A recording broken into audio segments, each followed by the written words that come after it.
your eyes for a minute, close your eyes for a second. I won't change my mind. Hi guys, welcome back to my channel, and thank you so much for you, my latest subscriber, for coming on the Posh Fam train.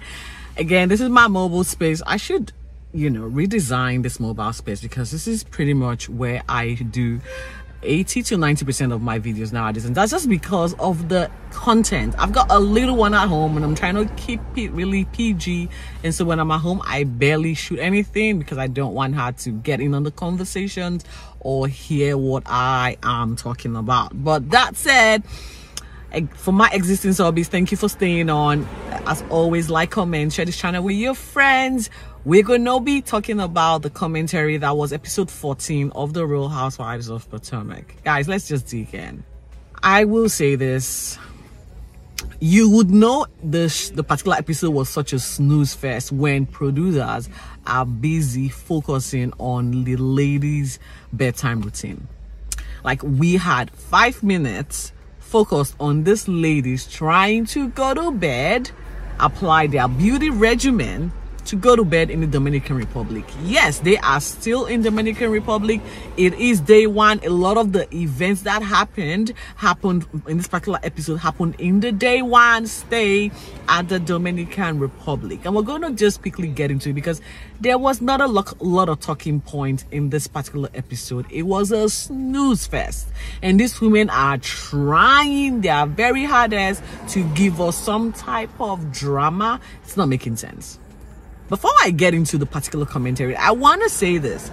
It appears Ashley and Giselle are onto something with their new leisure activewear line. And we can now confirm that Ashley's coochie be sweating.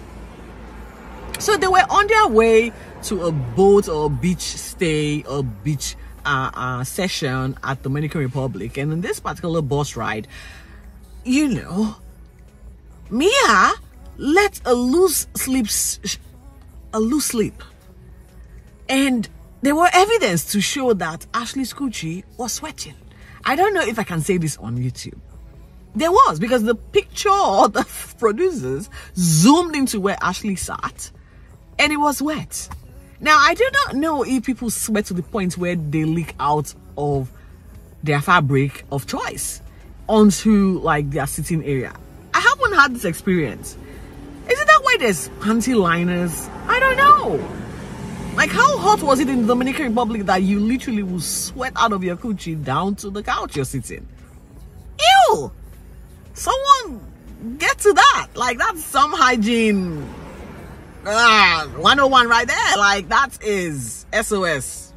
Needs to be taken care of. But anyway, like I said, the extra liners on their leisure activewear could be something worth, investing on, because Ashley will sell her product very well. She will buy that product because she needs it the most. She's got a sweating coochie. Now, we all know there was a coronation event where a royal Giselle Bryant decided she was going to ordain Nneka, or give her the honorary title, or bequeath her the honorary title of Grand Dame of the Potomac Code. Now, you know what? It was messy, but this is why I love Karen. Karen took it on her strides. Actually made a few comments alluding the fact that the throne or being on top requires people to help shoulder the burden or the hard work that it takes to be a leader. And so she welcomes the title bequeathed or adorned on Nneka, because Nneka is going to be a supporting servant, working alongside her, doing the Lord's work. She did. I mean, like, that was very matured and classy of Karen to do.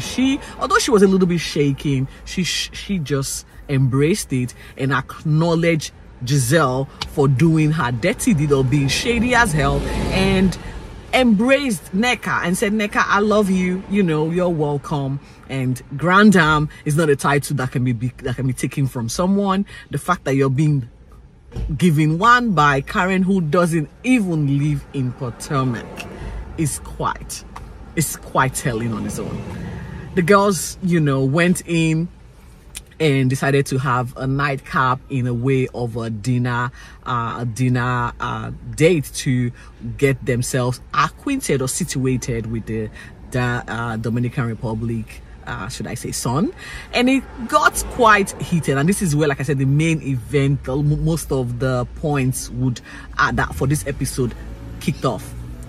It started with Giselle talking about her daughter Grace, you know, getting into university and going into a HBCU. I think HBCU university in America is a university that accommodates the African American minority group, and it supports them, I think offers them scholarship and stuff like that. I don't know, but I'm thinking that's what it is, because they were so proud to emphasize on the fact that her daughter is going to a HBCU university. Now, during this conversation, we could see Candice and Wendy making eye contact. Why are they making eye contact? I don't know, but they became the sort of conversation at the tail end of this episode. We'll get to that. Wendy did chime in to say that I think for some reason Florida state is a racist state, allegedly, because there have been some killings in that state, and that is towards the African American community. There's a massive racial profiling or racial discrimination towards the black community, and so Wendy was concerned or had a reservation as to why she would send her daughter there. According to Wendy, she will not be risking her son's life by sending them to Florida to study. Now, of course, Giselle and Wendy will never see eye to eye. Those two women don't like each other, or one literally despises the other person of Giselle. And so she was quick to shut that down and tell Wendy, stay in your own lane. I know what I'm doing. My daughter will be fine, you know. And Queen Karen again tried to diffuse the situation to say, well, we can express our conversation, we can express our reservation, we can talk about this, because this is why this group is here, to share, get information, and use that information in the best way, you know, that suits your needs. Or if you don't, that's it, but it will be shared. And very quickly the conversation descended to Mia and Karen. As we all know, there was the rumors that Mia is doing a rapper, right? And Mia wanted to know why Karen is spreading lies and telling tattletales about her marriage, to which Karen said, well, you have put my marriage on the chopping block a few times, and so me sharing this rumor to you in your face is actually doing you a service, not a disservice. I am letting you know this is what the streets are talking, instead of going behind your back and making it a storyline. And this is the point where Mia said, well, you better know that I am holding back on sharing information about you, Karen. Apparently, Mia is now referencing or alluding to the fact that she has more dirty information about Karen that she's not willing to share. This information we do not know. But one thing I can tell you is Mia is a liar. Everything that comes out of her mouth, just don't take it with, just don't even give it any light, because that woman doesn't even know what time of the day it is. She lies that much that she can't even recognize her face. That's how much she lies. So Mia, you can keep all that you think you know to yourself. I would not even blink an eyelid when eventually it gets that, because you're using that as bait to stay relevant. Karen did say, don't threaten me, and you're a liar, you speak ill of people, and you spread lies and rumors. And in fact, it's safe to say that these women, I don't know how they're in a friend group. I do not know how that friend group exists, given how divided they all are. The night ended with no resolution. If there was any, it didn't seem like it was going to happen on that day. They ended the night, I think, going to a golf course, and I think the golf course was actually before the dinner. And I think, again, Kiana, this is one thing with Kiana Kiana is new to the group, okay? Apparently Kiana was down with some type of medical situation, and she got checked on by Giselle, and she was introduced to this group by Wendy and Candice, and she is feeling some type of way that Wendy and Candice didn't check on her. Well, it turns out that Wendy offered her ginger ale. Or maybe Candice did not check on her because Candice did not think she was that sick. And now Kiana is making it a big deal. And Kiana is a grown-up woman, okay? You're a grown-up woman. You're introduced to a group of women. You're not one person's friend. The idea is for you to mingle and make friends, not crucify the ones that introduce you for not paying you attention. You're not a toddler. You don't need a 9 to 5 monitoring right now. Like, that's, come on, let's leave that to the cops with the ankle bracelets. This is too much. You're doing too much. You might be trying to get on the other side, which is the evil side, which is fine. You can. That's why you're an adult, to make that decision by yourself. But trying to use your illness as a sorry state to state that you were not being checked on. Like, do you want us to give you breast milk? Do you want us to give you dummy? Take. But, you know, calm down. It's not that serious. Day 2, like I said, saw the girls go into question session. Now, this particular messy question time, you know, it's going to bring up some shady conversation. And this is, I'm not going to harp on this because there were a little bit of frisky alcohol involved. And so let's just say tongues were loose. And they communicated a few things, answered a few questions. Those that felt like bullshit, you know, they got more tequila, you know, into their system, and they were inhibited. And so it was just one of those moments. But what was quite striking was we noted that Mia admitted to the fact that she's dated a rapper, although she tried to quickly recover from that statement by saying it was before she married Gordon, which quite frankly is a lie. Big lie. And I think the one part that caught my eye was the fact that Karen was asked how many people she's been with in the last 5 years. Knowing that she's a married woman, she has a husband, right? So that should not be something you'd think twice before coming up with an answer. But she had to, you know, take a minute to pause and calculate. I'm like, okay, Karen, what have you done? You know?